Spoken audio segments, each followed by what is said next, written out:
December 5th, 1972, British brig Der Greater saw an abandoned ship drifting through the Atlantis near Azores Island off Portugal. The crew boarded the Mary Celeste. Everything was in order. The clothes were packed away from the crew, but there was no people on board. The only thing missing from the ship was the lifeboat. And so began one of the most enduring mysteries of the sea.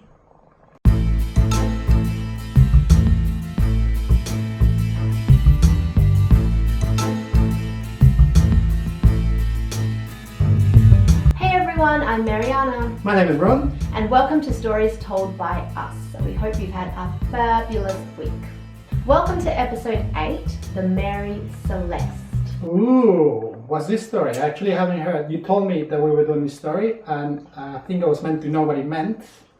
I didn't. No. Okay, so the Mary Celeste is one of the, I guess we could call it a ghost ship story.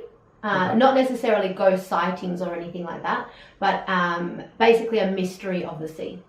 Okay, very cool. So let's begin with, so it's December 5th, 1972, and Captain David Morehouse of the Der Greater ship was taken aback to discover that there was an unguided vessel of the Mary Celeste. So basically he was out at sea with his crewmen, and he saw an unguided ship, and as they got closer he realized it was the Mary Celeste, and he knew this ship and he knew the captain of this ship, but we'll get to that a little bit later. Okay, so he sees this ship, and he's quite taken aback because this ship departed from New York just as his ship had done, and he had actually had dinner with the captain and his captain's wife the night before they set out to sea. So this ship, the Mary Celeste, had left 8 days before the Der Greater. So by all accounts, if you had thought about like the navigation side of things, it should have reached its destination of Genoa, Italy, by now, by this date. Okay, so he basically decided to change course of where he was headed to check the ship out to see what was happening, if they were in any danger or there was any problems or what was going on. Okay. Yeah. So Morehouse sent a boarding party, basically. So he sent some of his crewmen on a smaller boat to go onto the Mary Celeste to see if they could assist in any way, to see if there was anything going on. Now, when they got there, when these crewmen went onto the boat, nothing really seemed to be askew. So basically, there was the only thing that they kind of saw was some ship's charts tossed about, like, navigation charts tossed about. But they had encountered 2 weeks of really rough weather, so storms and rain. So that was nothing weird. It could have been just, the ship went on a wave and things fell off a desk or whatever. Nothing major. All the crew's belongings were still on the ship. Clothes were neatly put away. Everything was just nothing weird, nothing bad, nothing. It wasn't like dead bodies on the ship or things thrown about the ship or anything like that, or things missing. It was just normal, as if the crew were perhaps in another part of the ship, basically. Okay. Except there was no one on board. There was no one on board? No one on board. Absolutely no one. So there was no seamen on board? No seamen on board. Okay. Great, I knew that was going to come at some point.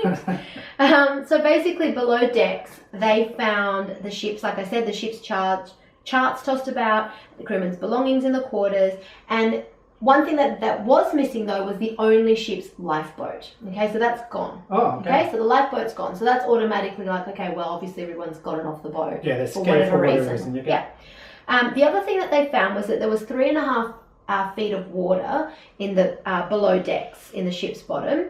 Now, 3.5 feet sounds like a lot, but in the area space of the ship's bottom, it wasn't a really big deal. But what was down there was the cargo. So this ship was actually transporting 1,700 or just over 1,710 barrels of industrial alcohol. So not consumable alcohol, industrial. So quite a poisonous substance. So it's not something you could drink because you'd die. Okay. Industrial alcohol. Some will try that.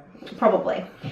There was also 6 months supply of food and water. Yeah. So it's not like the people on board could have starved to death or anything like that. Everything was tip top. It was seaworthy. There was nothing going on, nothing bad. Okay. So nothing had been touched. Nothing had been touched. The other thing that they did notice was there was actually a pump. One of the pumps on board was disassembled. Okay.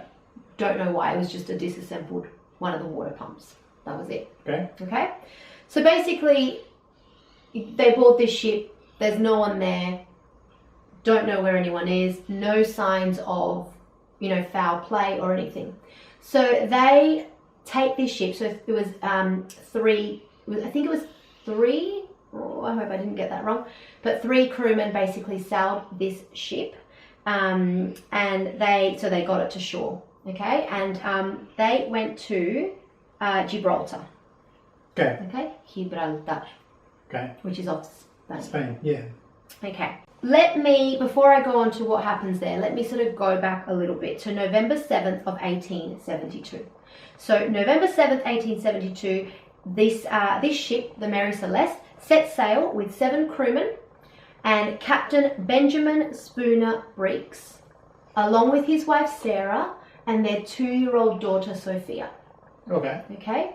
So a little bit of a background sort of story of the captain. Seemed like he by all accounts was just a hardworking, regular citizen, nothing bad, no like criminal past, nothing like that, just a family man. He had quite a lot of experience in being a sea captain. Him and his brother were actually considering leaving all the work that they had aboard ships, and they were actually going to go to start a hardware store. Okay. But for whatever reason, I think he decided this was going to be his last sort of trip, basically. I'm not exactly sure why he took his wife and 2-year-old daughter, but they actually also had a 7-year-old son called Arthur, but they decided to leave him back in New York with relatives because he was at school at the time. So they didn't want to take him out of school, to stop his education. So they left him behind in New York with relatives. Okay, and obviously the 2-year-old decided to come along with. It could have been that it was going to be quite a long trip. They were going from New York to the island where they were going, which was Azores Island. So perhaps it was just a matter of the wife didn't want to be lonely for that long, and I don't know Maybe. Why the wife and daughter came. And obviously the daughter comes with the mum because she's 2. Yeah. That's right, yeah. It's too little to leave behind, yeah. Okay. So basically it was the Mary Celeste was a 282-ton brigantine, and it battled very heavy weather for about 2 weeks to reach the Azores Islands. So the ship's last log entry was on 5 a.m. on November 25th. Okay, so they set sail November 7th. November 25th was the last entry into the ship's log. The ship was discovered December 5th. Okay. Okay, so it was 10 days between the last sort of entry, basically, of the ship's log. And in the ship's log, when they got those records later, there was nothing strange, besides from the fact that they had encountered a lot of choppy seas, bad weather. That was kind of it. Mm-hmm. Okay. A little bit of background of the Mary Celeste beforehand. It had quite a shadowy past. So originally it was called the Amazon. Okay. And it was given a new name after a series of mishaps. Some of those mishaps included the illness and death of the very first captain, and also a collision with another ship. After it became the Mary Celeste and it was abandoned for now, and it spent some time, it went through trial and everything. They tried to discover where the crew had gone, where the captain, his wife and his daughter had gone. After a few months of that, it actually was reused, and it was used for another 12 years after that. And towards the end of it, there was actually the last captain, or the last owner, actually got done for fraud with insurance purposes. So it never, obviously, was not meant to be that ship. So it was like almost cursed, I guess you could say. Yep. So there was just a series of mishaps that happened around that. Okay. So there we go. So we know we've got 7 crewmen, captain, so 10 people on a ship. Everything seems fine, seaworthy, everything's good, and then they're just gone. They just vanished. See you later. So let's go back to the Morehouse's boarding party that went onto the ship. So after spotting the Mary Celeste, so 10 days after the crew, so David Morehouse and the crew of the De Gracia found the ship, and we had the 3 crewmen go onto the ship and find out that there's no one there. 10 days later, they sailed ship some 800 miles to Gibraltar. I keep going to say Gibraltar, but Gibraltar. Because it's Spanish. It's Spanish. Where they held a salvage hearing. So what used to happen was that if a ship was found abandoned, they would have a hearing, and whoever found the ship could claim the insurance, whatever the ship was insured for. Oh, okay, so right. basically if we're out at sea and we come across an abandoned ship and we take it to the nearest port or whatever, you can actually claim the insurance. But they investigate it. So it's not just like, here you go, here's the money. Yeah. They obviously want to find out, well, where's the original crew? Where's the captain? You know, what's going on? Yeah? So they go through a trial. Now, this was basically, the hearing, like I said, was to determine whether the salvagers, which were the crewmen from the De Gracia, were able to receive the payout. Okay? So what happened was that the Attorney General, so he was the one in charge, Frederick Solely Flood, he suspected from day one that there was foul play, and he decided to investigate big time. Because where on earth did these people go? That's right, it sounds really dodgy already. It's just like, and you know, I'll talk about the theories later, because there was lots of theories, and there are still to this day theories behind it. But none of there's one theory, and I'll tell you that at the very end, but all the other theories would have had some sort of evidence on board. I don't know why that was so hard. So there was no evidence of any but there was series. nothing. There was nothing like that. So basically, if you think about it, we've got 3 crewmen that come to a port with an abandoned ship. Now, the insurance payout for this ship was worth $46,000 back in those days. That's a lot of money. So $46,000 in the 70s, yeah. in 1800s. Did you say the 70s? 1700s, I think. 1800. 1800s. 1872. Ah, I thought you said 1973. No. So did I? Yeah. No. Totally wrong. 1872. Let's start the podcast again. 1872. Muppet. Sorry. So basically, you know, if these 3 crewmen come along and they bring this big ship on board, and they're like, so we just found this ship, don't know where anyone is, we'd like to claim the insurance. So immediately the Attorney General thought, hold on, what's going on? Potentially you guys have killed everyone on board to claim the money. Obviously, you know, that's just like the first sort of instinct. So they start investigating.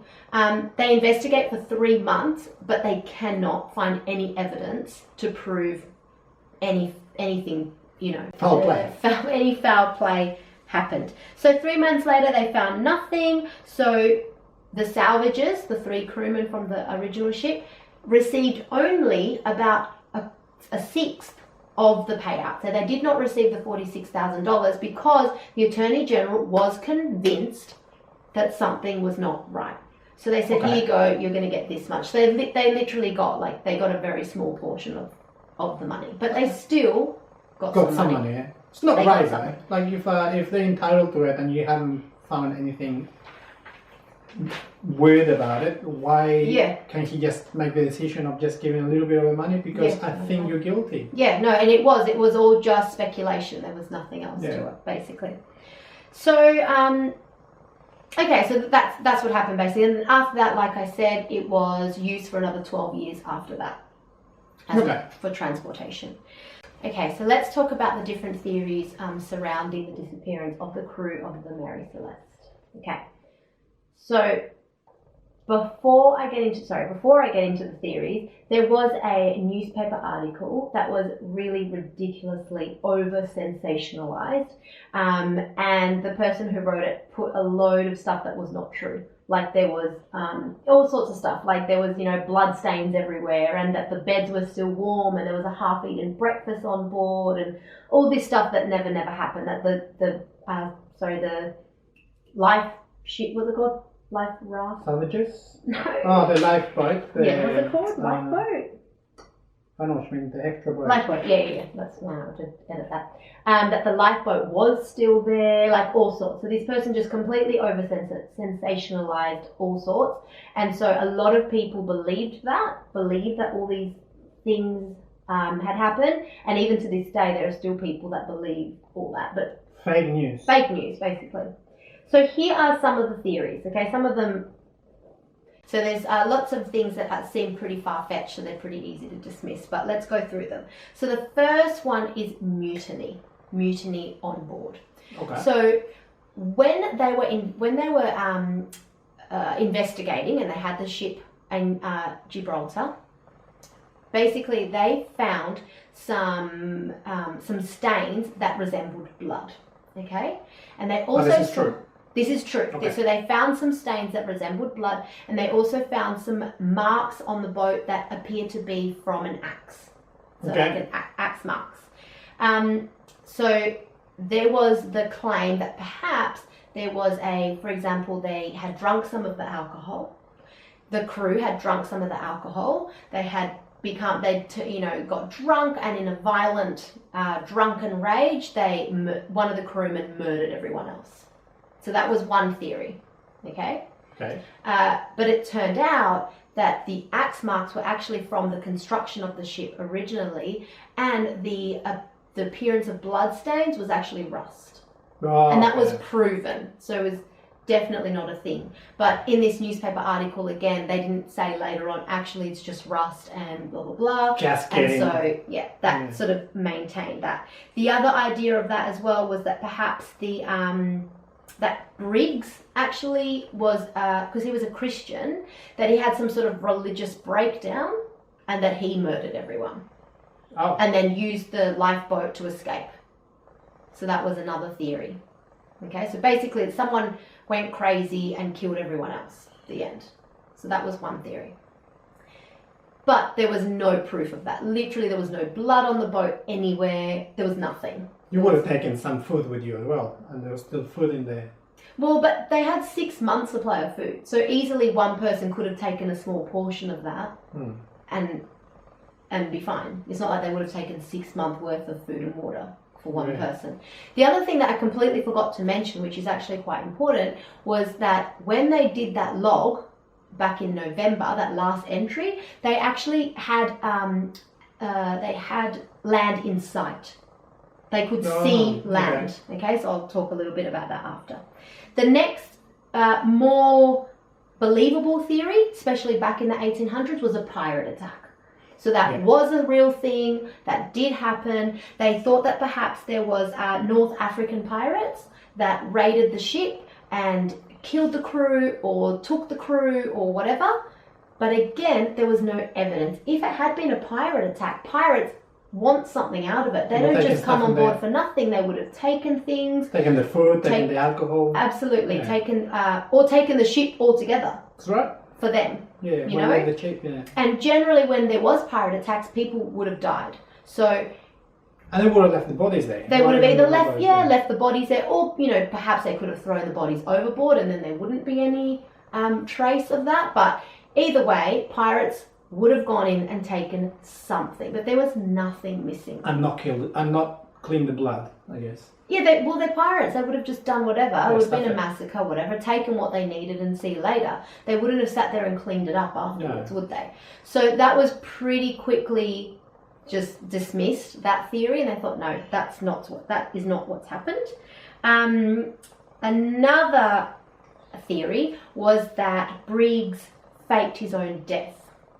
So someone randomly decided, what if he wanted to escape his life and he wanted to fake his own death, so he killed all the crew, sort of like the religious breakdown. He killed the crew, and perhaps he didn't kill his wife and daughter. Maybe they got on the lifeboat and they escaped to get a new name, blah, blah, blah. But they had a son back in New York. Yeah, so why would he do that? Why would you do that? Yeah, that was the plan. He would have brought the child as well. Yeah, so then that was and there was no history whatsoever of a bad bone in this man's body. By all accounts, from all the people that knew him, family, everyone back in New York, they're all like, no. He was a great family man. He was a hard worker. He never set a foot wrong. So there was no indication that that would have been the case, that he was depressed or unhappy or anything at all. So that was, see you later. The next theory, which I like but very unlikely, was of course a sea monster. So a giant squid. The Kraken. Or the Kraken, yes, some sort of sea monster. But again, if it had been a sea monster and all those tales from the past, it would have destroyed the ship in some way, wouldn't it? Like if it was a giant squid, the tentacle would have come up and smashed the sails and broken the ship in half or something. I don't think a sea monster would have just picked out the crew one by one without disrupting anything. Yeah. So that was very quickly like, nah, see you later, no sea monster. Okay.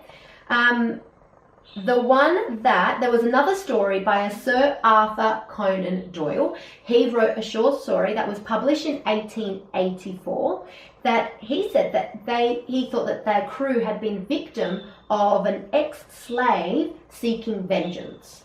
So there was just a random ex-slave who decided to go out and kill white people for what he had endured as a slave. So he sought out and, maybe it's sort of like a pirate, I guess, and went on the boat and just killed everyone. Okay. Completely random. Like so random. That is random. I mean, yeah, something like that could happen. Yeah, you don't know, but it was just so far-fetched and people were like, no, what is that? Where did you even come up with that? These guys must have just taken the story and came up with his own story. Yeah, absolutely. And this has happened for hundreds of years, decades. Okay, and now we come to the most likely. So one thing that they did find on the ship, like the only evidence they did find, they found a faulty chronometer.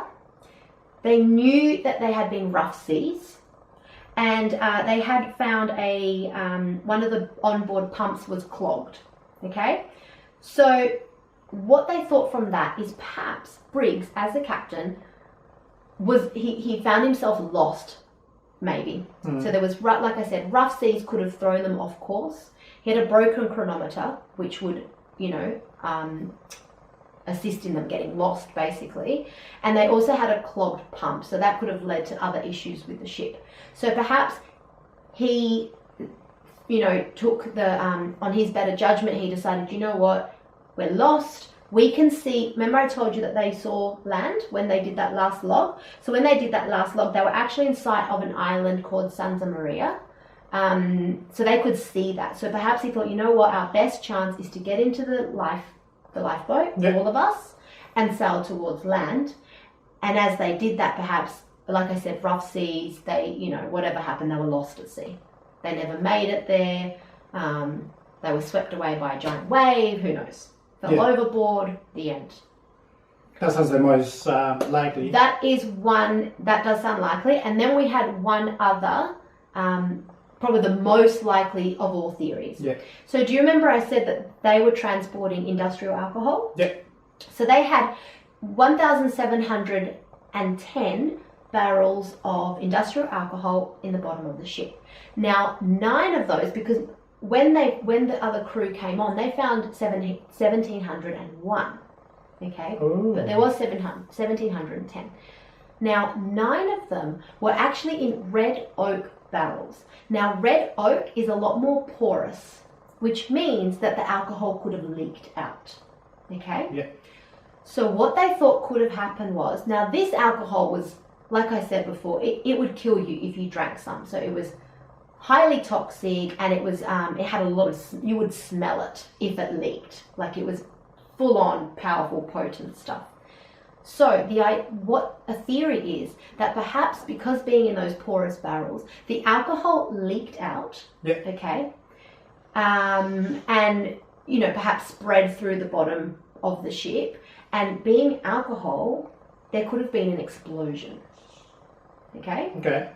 And if there had been an explosion, because of, I think just the way it was set up, because I thought if you've got an explosion, wouldn't that explode the whole ship? Okay. Wouldn't it cause damage? But apparently not. Apparently this industrial alcohol could have exploded within those barrels, and it would have been loud and it would have had left a smell, but it wouldn't have caused like fire. It would have just exploded at the end and evaporated. Okay. So yeah, I'm not good with these things, so I don't know, but this is what it said. But basically, what they thought was that there was an explosion caused by the fumes of the nine red oak barrels, which were porous. And so when they heard the loud bang, it would have frightened the captain and all the crew. And obviously they would have thought, okay, this is really dangerous. We're not safe to be on this boat. I also did mention that there was a pump that was disassembled. So perhaps they thought, okay, this could cause another explosion. We're surrounded by 1,700 barrels of alcohol, and now we've got a broken pump. We're not going well here. So I think basically Briggs decided in the best interest of the crew. Well, all their lives. Remember, they've got a 2-year-old on there. That's right. There's a 2-year-old baby on this ship. So he has decided, you know what, our best bet is to get off this ship because this whole ship could explode. Yeah. And we're all going to die. So he took all his seamen and went somewhere else. So he took all the crew, his wife and his child. They got onto the lifeboat. Now, the lifeboat was actually attached by a 400-meter rope. Yep. So I think the hope was that they were going to still be attached to the boat, to the ship, so that they wouldn't just be stranded at sea. Yeah. So they were still attached. So the ship would continue going and set in its course. He could have set it to continue on, in hopes that that they would get to land, or the destination that they had. So we've got our dog here with us, but the rope was detached. And they so perhaps at some point it somehow, undid, got loose somehow, and they were lost at sea. So that's the most likely, isn't it? Realistically. If you've got a ship, the lifeboat's gone and nothing else is touched, you would imagine, well, they've obviously gotten in the lifeboat for some reason. Yeah. And they've just been lost at sea. It's just like a real tragedy. And actually, I think that's the saddest, really. Because if pirates had come on and massacred everyone, it would have been like all really fast and horrible and dramatic, but then dead at the end. But can you imagine 10 people, including one baby, in a lifeboat in the middle of the ocean with rough, stormy weather? Like, how? I'd be petrified. Yeah. And pretty much they were in the middle of nowhere. Like I said, they could see this island, Santa Maria. But when you can see an island and still be kilometers and kilometers away, it doesn't mean because you can see land, you're close to it.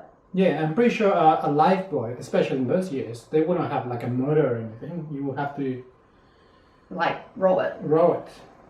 And then if he's so far away, would you have rowed it? I don't know. Yeah.